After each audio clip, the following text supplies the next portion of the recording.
큐티에 대해서 계속 말씀을 드렸는데 어제는 큐티의 유익에 대해서 말씀을 드렸습니다. 큐티를 하는 이유가 뭐냐? 그러면 큐티를 하면 하나님의 인도하심을 받을 수가 있다. 큐티를 하면서 말씀을 묵상하면 영적 민감함이 생깁니다. 영적 민감함이 생겨서 영적 분별력이 생기게 되고, 그리고 영적 분별력이 생기는 것뿐만 아니라 우리의 마음을 잘 가꾸어서 우리가 풍성한 삶으로 인도함을 받을 수 있다. 이런 말씀을 어제 드렸습니다. 오늘은 큐티의 유익에 대해서 몇 가지 더 말씀을 드리려고 합니다. 큐티를 왜 할까?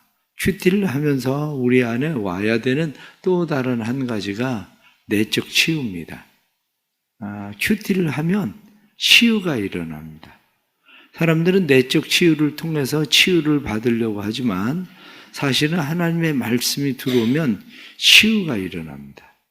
왜냐하면 그것은 마치 우리가 상처에 약을 바르거나 약을 먹으면 우리의 치유가 일어나는 것처럼 하나님의 말씀이 우리에게 약을 바르는 것과 약을 먹는 것과 같습니다.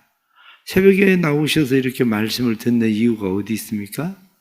우리의 내적 치유가 일어나는 거거든요.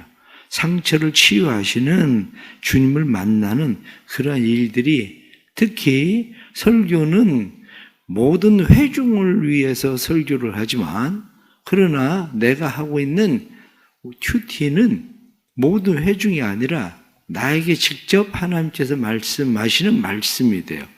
그렇기 때문에 내적 치유를 받는 일에 훨씬 유익합니다. 또 다른 하나는 고난의 의미를 깨닫게 됩니다. 고난에 대해서 우리가 때로는 힘들고 어려울 때에 말씀을 들으면 이 고난의 치유가 일어나는 의미를 깨닫게 되는 것은 내 안목으로 바라보던 삶을 하나님의 관점으로, 하나님의 안목으로 바라볼 수 있기 때문입니다. 하나님의 안목으로 바라보면 세상에 원망할 일도 많고 불평할 일도 많고 때로는 내가 잘못한 일도 많고 그런 모든 상황들 속에서 하나님께서 왜 내게 이 실수를 허용하셨을까 하는 것들도 깨닫게 되는 은혜가 생깁니다. 그래서 하나님의 관점으로, 안목으로 우리가 고난을 바라볼 수 있는 일이 생기죠. 또 다른 하나는 하나님의 말씀이 내 안에 자꾸 새겨집니다. 우리가 영적 싸움을 싸울 때 영적 싸움의 무기는 하나님의 말씀입니다. 좌우의 날선 검, 곧 하나님의 말씀, 성령의 검을 가지고 싸우는 거거든. 전신갑주를 입고 싸운다는 것, 그 중에 중요한 것이 뭐냐면 말씀의 검입니다.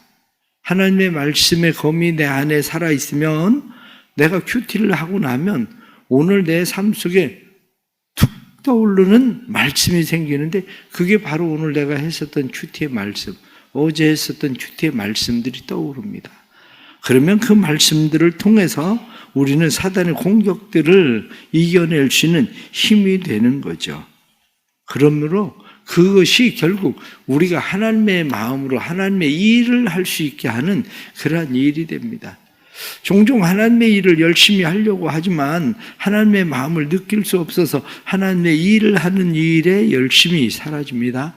그러나 하나님의 일에 열심이 생기는 것은 결국 큐티를 하게 되면 하나님의 마음이 내 안에 들어오기 때문에 그 하나님의 마음이 내 안에 열심이 되는 거죠. 마지막 하나는 우리로 하여금 형통의 삶을 살게 한다는 겁니다. 형통, 그러면 우리는 잘못 생각하고 있는 것이 범사가 잘 되는 것, 그것이 형통한다 이렇게 생각하고 있지만 원래 성경에 말씀하고 있는 형통이라고 하는 것은 범사가 잘 되는 것을 형통이라고 말하지 않습니다. 범사가 내 생각, 내 뜻대로 잘 되면 망합니다. 왜냐하면 내 생각, 내 뜻은 항상 망하는 쪽에 기울어져 있습니다. 그렇기 때문에 내 생각, 내 뜻대로 쫓아가면 그 뜻대로 되면 인생은 망합니다. 그런데 형통은 내 생각, 내 뜻대로 되는 것이 아니라 하나님의 뜻대로 되는 게 형통입니다.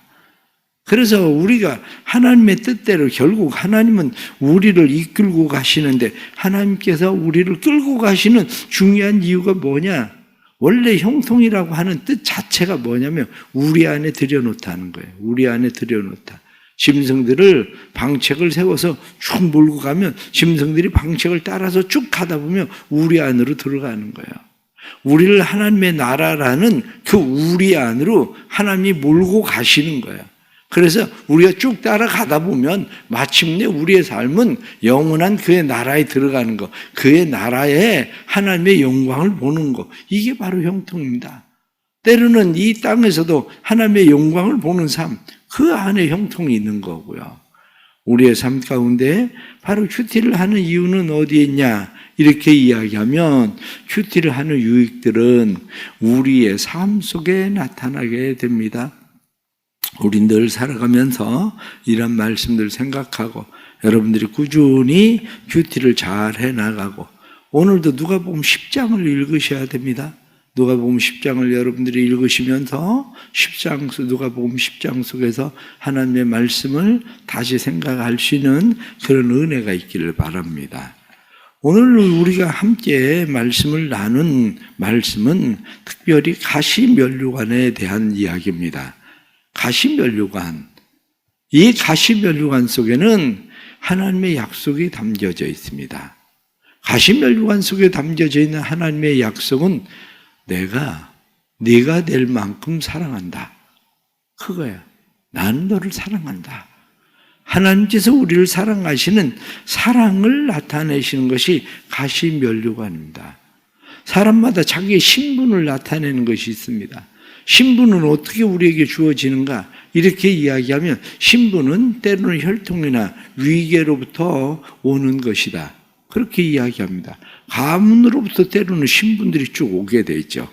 그래서 어떤 사람들은 내가 김씨 그러면 우리 혈통이 원래 왕족 혈통이다. 이렇게 이야기하는 것처럼 사람들은 왜 내가 사도 바울의 베냐민 지파다 이렇게 얘기하려고 그것을 강조합니까? 베냐민 지파를 강조하는 이유는 사울 왕이 베냐민 지파였다 그거예요. 난 왕족이다. 이런 거거든요. 그래서 혈통과 위계로부터 오는 가문으로부터 오는 신분입니다. 또 다른 하나는 재력이나 군사력이나 직분으로부터 오는 신분이죠. 그래서 그 사람들의 신분이 돈이 많은 것, 때로는 그게 신분이 되고 자기의 군사력 힘을 가지고 있는 게 신분이 되고 때로는 자기의 직분의 위치가 신분이 되기도 합니다. 세 번째는 정신으로 오는 신분입니다. 그것은 대부분 스승, 리더가 되는 거죠. 지도자가 되는 거죠. 그래서 스승이나 리더나 지도자가 되는 그러한 사람들은 신분, 보이지 않는 그 신분을 가지고 있습니다. 사람들은 신분을 주로 나타내는 것 중에 하나가 뭐냐면 옷이에요. 어떤 옷을 입고 있느냐에 따라서 신분을 사람들은 분별하게 되죠. 때로는 어떻습니까? 경찰복을 입고 군복을 입고 항공기 조종사들은 조종사의 옷을 입고 그리고 그 옷에다 훈장들을 많이 달고 그러면서 자기들의 신분을 표시하려고 합니다. 그런데 중요한 신분을 표시하고 있는 것 중에 하나가 관입니다. 무슨 관을 쓰고 있냐? 어떤 모자를 쓰고 있느냐? 그래서 옛날에 사람들의 무덤을 출토할 때에 그 무덤 안에 관이 금으로 되어 있는 면류관이 있으면 이 사람 왕이었었구나 이렇게 생각을 하는 거죠. 마찬가지로 우리의 삶 속에서 관이라고 하는 것은 대단히 중요한 거죠. 만왕의 왕이신 하나님께서 낳고 전한 이 땅에 사람의 몸을 입고 오셔서 그분이 자기 자신을 나타내시는데 세상에 금으로 만들어지고 다이아몬드가 박히고 이런 신분의 관을 쓰셔야 맞는데 왜 예수님은 가시면류관을 쓰셨을까? 오늘 성경에 나타난 말씀을 보니까 과시관을 엮어 그 머리에 씌우고 과시관을 예수님께서 그 머리에 쓰셨는데 예수님께서 가시관을 쓴 이유를 성경은 우리에게 내가 너를 사랑한다. 네가 될 만큼 나는 너를 사랑한다. 라고 말씀하시는 그러한 면류관이다. 이렇게 우리는 이 가시관을 보면서 생각해야 됩니다. 예수님께서 그때 당시에 쓰셨던 관이 어떤 가시였을까? 사실은 그건 뭐 그렇게 중요하지는 않습니다. 왜냐하면 이스라엘 팔레스틴에 그때 당시에 가시나무 종류가 어느 정도 되냐면 20개에서 25개 정도 된다고 그래요. 20개에서 25개, 5개 정도 되는데 그 중에서 어떤 건지 어떻게 알겠습니까? 우리나라 가시로 관을 만들면 뭐 장미가시로도 관을 만들 수 있고 탱자가시로도 관을 만들 수 있고 그렇지 않습니까? 그런데 그것이 상징하고 있는 것이 뭐냐? 이렇게 이야기하면 가시는 어떻게 생겼습니까? 가시가 생긴 것을 성경은 우리에게 분명히 말씀합니다. 세상에 죄가 들어왔을 때 아담과 하와가 범죄했을 때에 땅이 저주를 받아서 가시와 엉겅퀴를 내게 될 거다. 이렇게 말씀하므로 가시와 엉겅퀴가 우리에게 들어온 거죠.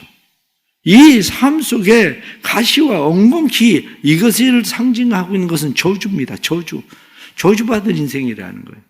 우리가 살고 있는 세상이 저주받은 그러한 인생인데 저주받은 그 인생 가운데에 가시떨기 가득한 그곳에 예수님께서 백합화처럼 죄악 가득한 곳에 홀로 의로우신 예수 그리스도께서 우리를 위해서 가시면류관을 쓰고 우리의 슬픔과 우리의 질고를 담당하셨다. 성경이 이렇게 말씀한 것처럼 슬픔과 질고, 그것을 민수기 33장 55절 말씀 보면 너희가 만일 그 땅의 원주민을 너희 앞에서 몰아내지 아니하면 너희가 남겨준 자들이 너희의 눈에 가시와 너희 옆구리에 찌르는 것이 되어 너희가 거주하는 땅에서 너희를 괴롭게 할 것이요 가시는 우리를 괴롭게 할 것이다.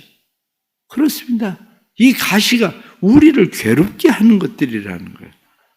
잠언 22장 5절 말씀을 보면 패역한 자의 길에는 가시와 올무가 있거니와 영혼을 지키는 자는 이를 멀리하느니라. 패역한 자들의 삶 속엔 가시와 그리고 올무가 있다. 마태복음 7장 16절 말씀에도 그들의 열매로 그들을 알지니 가시나무에서 포도를 또는 엉겅퀴에서 무화과를 따겠느냐, 이렇게 말씀하시죠. 우리의 생각들을 보십시오. 우리의 생각이 어떤 생각들인지. 우리의 생각은 한마디로 이야기해서 가시와 엉겅퀴 가득한 저주받은 그러한 생각들로 가득해 있는 것이 우리의 생각들입니다. 그런데 예수님께서 오신 이유가 뭐냐? 성경은 예수님께서 세상에 오신 이유를 분명하게 말씀합니다. 그것이 우리의 저주를 담당하기 위해서 예수님이 오셨다는 거예요. 우리의 생각이 치료되어야 되는데 우리의 생각이 치료되지 않으면 우리는 가시와 엉겅퀴가 너희를 찌를 것이다. 이렇게 성경 말씀한 것처럼 너희를 괴롭게 할 것이다. 이렇게 말씀한 것처럼 우리의 삶이 왜 그렇게 힘들고 괴롭습니까? 옛날 사람들은 생각하기를 먹고 살만만 하면 사람들은 그렇게 죄를 짓지 않고 살 거라고 생각했습니다. 정말 그렇습니까? 사람들은 먹고 살만한 것이 못돼서 그렇게 죄를 짓습니까? 먹고 살만 못해서 다른 사람들을 죽이고 그 보험금을 타려고 사람을 죽이고 자기 남편을 죽이고 아내를 죽입니까? 먹고 살만하지 못해서가 아니라 이 생각이 저주를 받아서 그래요. 생각이 가시와 엉겅퀴로 가득한 이 생각. 그런데 이것을 누가 대신 담당하셨느냐? 성경이 우리에게 말씀하고 있는 것은 네가 될 만큼 그 저주를 내가 감당할게. 난 널 사랑해. 그리고 우리에게 말씀하신다는 거예요. 그러면 예수님의 가시면류관이 상징하는 것을 우리는 몇 가지 생각할 수 있습니다. 가장 첫째가 저주, 그것은 경고입니다. 너 그 가시, 엉겅퀴, 네 생각 속에서 제거하지 않으면 너는 평생 찔림을 받으면서 괴롭힘을 당하면서 그렇게 살 수밖에 없어. 그런데 내가 찔려서 그 아픔을 내가 당할 테니 너는 저주는 내게 돌리고 그 아픔은 내게 돌리고 너는 자유하라. 그거예요. 경고예요, 경고. 그러니까 우리의 생각 속에 그래, 지금 내가 살아가고 있는 이 삶의 모습들이 지금 내 생각대로 살아가면, 조금 전에 큐티에 대해서 말씀을 드릴 때 내 생각대로 되면 망한다 이렇게 얘기한 것처럼 우리의 저주받은 생각 가지고는 망합니다. 가시와 엉겅퀴의 생각을 가지고는 망할 수밖에 없습니다. 열매 가득할 것 같아도 자라면 웃자라서 그냥 쭉 자라면 한참 혼자 잘 커서 기분 좋을 것 같지만 열매 없는 삶이 됩니다. 그러기에 우리는 가장 첫째는 하나님의 경고. 그런데 우리는 경고로 받아들이는 게 아니라 하나님 나를 사랑하신다. 그분이 가시관을 쓰신 것은 경고가 아니라 나 너 사랑해. 하나님의 사랑이다. 예수님의 가시관을 하나님의 사랑으로 받아들일 수 있는 은혜가 있기를 축복합니다. 그 다음은 치유입니다. 주님께서 우리를 위해서 아파주심으로 우리에게 치유가 일어나는 겁니다. 왜 치유가 일어납니까? 예수님께서 가시로 엮은 면류관을 쓰심으로 우리의 심령에서는 정욕을 뽑아냅니다. 예수님께서 가시 면류관을 쓰셨기 때문에 우리의 교만의 열을 감소시킵니다. 예수님께서 가시 면류관을 쓰셨기 때문에 유교로 가득해 있는 우리의 삶을 치료합니다. 그런데 특별히 예수님께서 가시 면류관을 쓰셨기 때문에 세상의 허영과 헛된 욕심을 우리가 다 버린다고 찬송하는 것처럼 예수 그리스도의 이 가시 면류관, 그것은 우리로 하여금 세상적인 생각을 버리게 합니다. 주님을 깊이 생각하고 주님을 묵상하면 묵상할수록 주님의 생각이 우리의 생각이 돼서 우리가 내 생각에 욕심을 쫓아 사는 것이 아니라 주님의 생각으로 우리는 살 수 있기 때문입니다. 그러므로 가시관은 우리의 허영을 치료해 주십니다. 가시관은 우리의 욕심을 치료해 주십니다. 가시관은 우리의 세상을 향한 근심과 걱정과 염려를 치료해 주십니다. 우리가 살아가고 있는 모든 일들에 주님의 가시 면류관은 우리를 치유하시는 역사가 일어난다는 것을 우리는 믿어야 됩니다. 뿐만 아니라 가시관은 우리로 하여금 승리하게 합니다. 예수 그리스도가 가시로 엮은 면류관을 쓰시고 그분이 십자가에 달려서 돌아가셨는데 그것은 패배처럼 보여지는 모습이었습니다. 그러나 예수님의 이 가시관은 패배를 상징하는 것이 아니라 예수 그리스도의 가시관은 승리를 상징합니다. 위선적인 삶은 패배할 수밖에 없습니다. 그러나 위선적인 삶을 벗어버리게 하는 것이 예수 그리스도의 가시관. 그래서 우리로 하여금 세상의 이생의 자랑도 버리고 교만도 버리고 세상의 영광도 버리고 세상의 모든 것들 헛된 줄 알고 버리게 하는 진짜 승리가 어디에 있느냐? 진짜 승리는 세상에서 사람들이 보여지게 화려하게 보여지는 면류관을 쓰는 게 아니라 진짜 승리는 주님께서 우리를 위해서 쓰신 이 가시관에 승리가 있다는 사실을 깨닫는 겁니다. 그래서 스펄전 목사님은 그런 이야기를 했습니다. 예수님 머리에 상처를 준 가시는 신비의 수술 도구이며 명약이다. 인생의 상처를 치료하고 그 치료는 우리로 하여금 주님 앞에 더 가까이 나아가게 한다. 그렇습니다.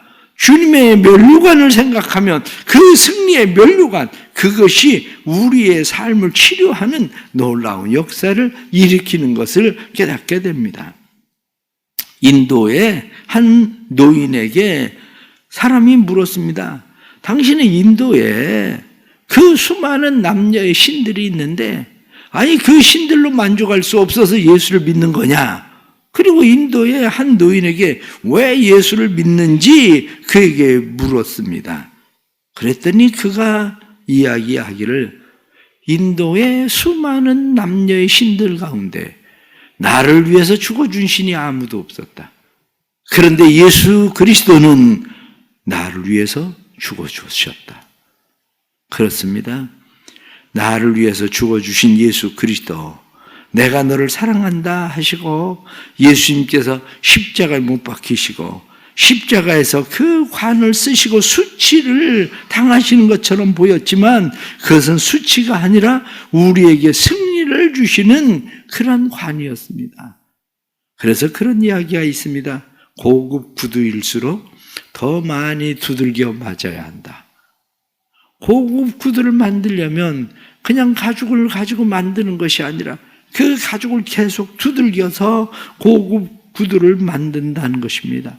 마찬가지로 우리의 인생에 때로는 고난도 당하고 괴로움도 당하고 이러한 것들을 우리는 생각할 때에 나는 왜 이 고난, 이 괴로움이 내게 오는가 하고 생각하지만 우리는 그것이 우리로 하여금 화려한 세상의 면류관이 아니라 주님이 우리를 위해서 쓰셨던 가시관, 그 관을 우리가 쓴다는 사실을 우리가 깨닫고 주님과 함께 세상을 이길 수 있는 은혜가 있기를 축복합니다. 가시관은 우리에게 승리를 주십니다. 내가 세상을 이겼노라 하고 말씀하신 승리의 면류관, 그것이 우리의 아픔이 승리가 되는 은혜가 있기를 바랍니다. 마지막 하나는 가시면류관은 우리에게 생명의 면류관입니다. 예수님은 우리에게 생명을 주시기 위해서 오셨습니다. 우리에게 생명을 주시기 위해서 오신 예수님은 우리의 삶을 바꾸십니다. 옛날을 생각하면 어떻습니까? 옛날에 생각하면 옛날에 엿장사들이 있었죠. 엿장사들이 동네를 다니면서 고물을 거뒀습니다. 그리고 고물 폐지 이러한 것들을 엿장사가 다니면서 쭉 그것을 받으면서 사람들에게 무엇을 줍니까? 사람들에게 엿을 주지 않아요. 아이들은 엿을 바꿀 때 엿을 누구는 똑같은 병 하나 가지고 갔는데 누구는 엿을 조금 떼주고 누구는 조금 더 주고, 그래서 엿장사 마음대로요. 그냥 주고 싶은 대로요. 그건 마찬가지예요. 우리의 삶에 우리의 생각이 고물 같은 생각으로 사실은 가득해 있습니다. 폐지 같은 생각이 우리의 생각 속에 가득해 있습니다. 그러나 고물과 폐지 같은 우리의 생각들 바꾸시는 분은 누구냐면 고난의 쓴맛을 단맛으로 바꾸시는 분은 예수 그리스도입니다. 고물장사는 그것을 가져다가 전부 또 녹여가지고 쇠를 만들고 다른 것을 만들고 그러는 것처럼 우리의 삶을 송두리째 바꿀 수 있는 분은 난 너를 사랑한다. 내가 너를 사랑하기 때문에 내가 너를 위해서 아픔을 당한 거야.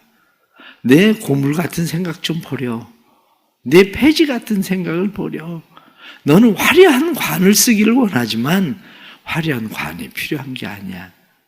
화려한 그 관이 필요한 게 아니라 내가 너를 사랑한다는 것을 믿으면 돼.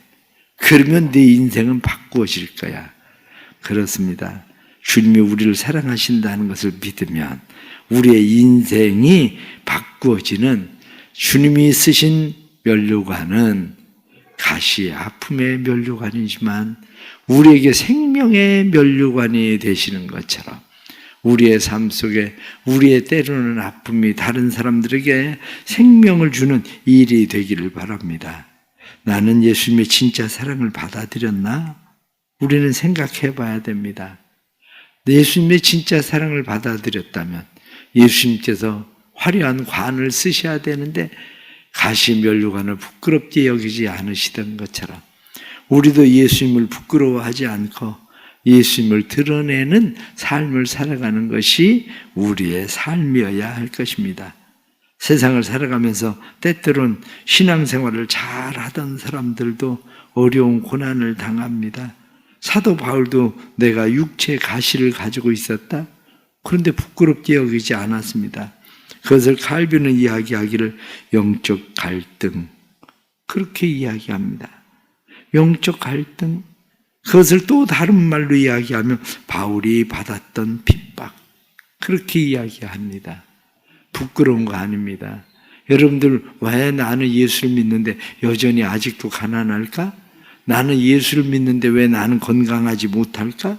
나는 예수를 믿는데 왜 내 삶은 힘들까? 부끄러움 아닙니다. 예수님께서 우리를 위해서 가시관을 쓰시고 부끄러워하지 않으시던 것처럼 우리도 주님이 나를 사랑하신다는 사실을 믿으면 우리는 그 삶 속에서 참된 만족과 평안이 있다는 사실을 깨닫고 우리가 하나님 앞에 믿음으로 날마다 더 가까이 나아갈 수 있기를 바랍니다. 주님의 사랑을 받아들이십시오. 그리고 치유가 일어나길 축복합니다. 세상을 이길 수 있기를 바랍니다. 예수님의 생명이 우리의 생명되는 놀라운 은혜가 예수님의 쓰신 면류관을 통해서 나는 너를 사랑한다 하시는 사랑이 우리 안에 들어오게 되는 은혜가 되기를 축복합니다. 기도하겠습니다. 하나님 아버지, 세상을 살아가면서 우리는 어떻게 하면 좀 더 화려한 옷을 입고 화려한 관을 쓸 것인가? 그래서 더 다른 사람들에게 우리를 잘 보이고 덧보이고 싶은 그러한 삶의 모습들입니다. 그러나 우리의 삶을 주님께서 승리로 바꾸기 위해서 가시관을 쓰셨다는 사실을 우리는 믿습니다. 예수님께서 가시관을 고통스럽게 여기지 않으시던 것처럼, 예수님께서 가시관을 수치스럽게 여기지 않으시던 것처럼 주님께서 우리의 쓴 그 가시관을 부끄러움이나 수치로 여기는 것이 아니라 하나님의 사랑으로 여기는 것을 원하신 것을 깨닫습니다. 때로는 우리의 삶이 세상 사람들 보여지기에 부끄럽게 여겨지고 수치스럽게 여겨지는, 나는 왜 인생이 안 될까 생각하는 그런 마음들에서 벗어나게 해 주옵소서. 우리의 생각이 먼저 온통 쓰레기 그리고 고물로 가득 차 있다는 사실을 깨닫게 해 주시고, 우리가 그 생각을 주님이 아파 주셨으니 버리게 해 주옵소서. 그 모든 고물과 같은 생각들, 폐지와 같은 생각들 버리게 해 주시고, 우리의 생각이 하나님이 나를 사랑하신다는 생각으로 차게 해 주셔서 세상의 헛된 욕심, 허영 버리게 해 주시고 오직 주님 바라볼 수 있도록 인도해 주옵소서. 주님을 바라볼 때에 우리의 삶이 고쳐지고 치유되고 회복되게 하시는 하나님의 은혜를 힘입어 온전한 믿음의 사람들로 승리하게 해 주옵소서. 오늘도 세상을 부끄러워하지 않게 해주시고 세상 속에서 믿음의 승리자로 설 수 있도록 도와주옵소서. 사순절 금식 헌금으로 잠비아를 위하여 하나님 앞에 예물 드립니다. 믿음의 손길을 축복하시고 하나님의 그곳에 생명의 강, 예수 생명이 흐르게 하셔서 영원토록 목마르지 아니하리라 하신 말씀이 그대로 이루어지도록 도와주옵소서. 또한 1,000번째 예물 드립니다. 믿음의 예물 받으시고 하나님께서 믿음의 예물에 복을 주셔서 믿음의 예물이 삶의 승리자로 나타나게 해 주옵소서. 예수님의 이름 받들어 기도드리옵나이다. 아멘.